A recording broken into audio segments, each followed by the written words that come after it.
மனசுல பணம் போதுன்னா போதும், வேணும்னா அதுக்கு அளவே இல்லை. நம்ம வாழ்ற வாழ்க்கைக்கு தேவையான பணம் கொஞ்சம் தான். பக்கத்து வீட்டுக்காரன் வாழ்ற மாதிரி வாழணும்னு நீ எப்ப நினைச்சேன்னா அதுக்கு அளவே கிடையாது. இதை புரிந்து கொள்ள வேண்டியது நாம், பிள்ளைகளுக்கு சொல்லிக் கொடுக்க வேண்டியது நாம். பணம் வேணும், முறையான வழியில வரணும், அதுதான் மகிழ்ச்சியை இன்பத்தையும் கொடுக்கும்.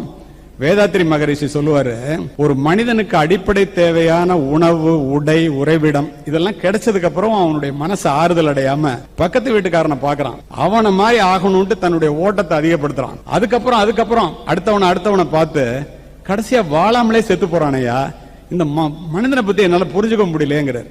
ராபின் சர்மா சொல்லுவாரு, நிறைய பணம் சம்பாதிப்பதற்கும் நிறைவான வாழ்க்கைக்கும் சம்பந்தமே இல்லை. புரியுற மாதிரி சொல்லணும்னா, பிபி ஏறின உடம்போட BMW கார்ல அப்போலோ ஹாஸ்பிட்டல் போறதை விட சாதாரணமா இந்த மாதிரி புத்தக திருவிழாவுக்கு நல்ல உடல் நலத்தோட வர்றவன் கோடீஸ்வரன்.